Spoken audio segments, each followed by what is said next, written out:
భూపతిరాజు నవయుగ వాల్మీకి, సమానత్వం కోసం యుద్ధం చేసిన నక్సలైట్. బంగారు తెలంగాణ కోసం పోరాడిన ఉద్యమ కళాకారుడు.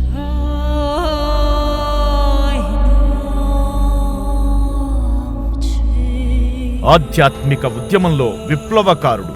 అందరి చేత పిలువబడుతున్న ధ్యాన గద్దర్. సిద్దిపేట పిరమిడ్ సొసైటీకి మళ్లీ ఊపిరిపోసిన ధ్యాన ప్రచార సాధకుడు, శాకాహార ప్రేమికుడు, పత్రిజీ సైనికుడు. ఆయనే ధ్యాన సేవ దళపతి భూపతిరాజు గారు.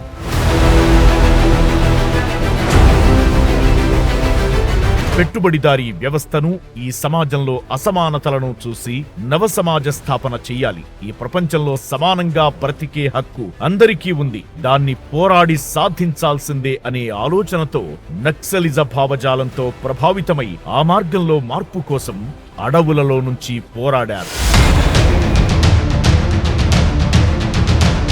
చిన్నప్పటి నుంచి తనలో రగులుతున్న ఎన్నో అలౌకిక ప్రశ్నలకు సమాధానాలు దొరక్క ఈ ప్రపంచ గారడీలో పడిపోయి దారి తప్పిన ఆధ్యాత్మిక అన్వేషి భూపతిరాజు గారు. తాను వెళుతున్న దారి సరైనదేనా అనే సందేహం లోపల తొలుస్తున్నా గమ్యం లేని ప్రయాణాన్ని చేస్తూ తన అంతరాత్మ ప్రేరణతో వెళుతున్న మార్గం తాను సాధించాలనుకున్న లక్ష్యాలను చేర్చే మార్గం కాదని అర్థమయ్యి సమాధానాలు దొరకని, పరిష్కారం లేని పోరాటం నుంచి జనజీవన స్రవంతిలోకి తిరిగి వచ్చేశారు.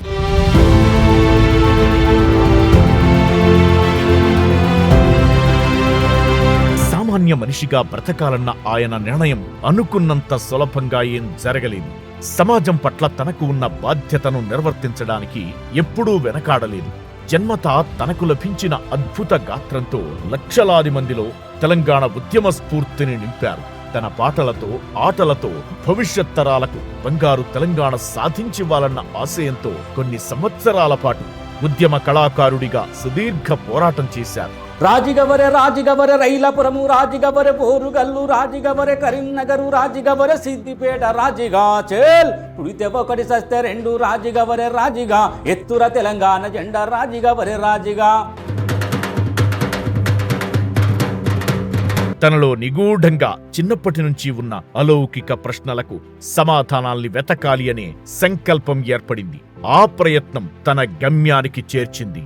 ఆ గమ్యమే పిరమిడ్ స్పిరిచువల్ సొసైటీ మరియు పత్రిజీ.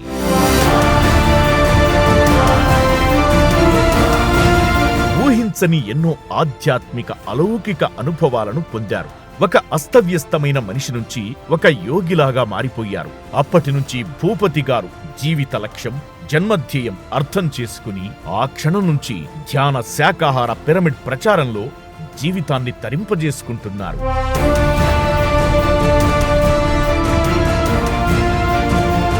ధ్యానులతో, కొత్త పిరమిడ్ నిర్మాణాలతో ధ్యాన సిద్దిపేట సాధించడంలో విరామం లేకుండా శ్రమిస్తున్నారు.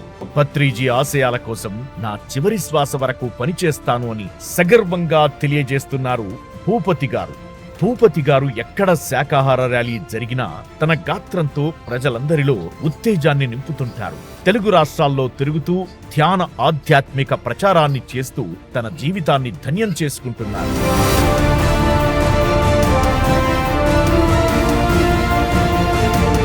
ద పిఎంసి ట్రస్ట్కి ట్రస్టీగా వ్యవహరిస్తున్న శ్రీ భూపతిరాజు గారి సేవలు అనన్యం, అనన్య సామాన్యం.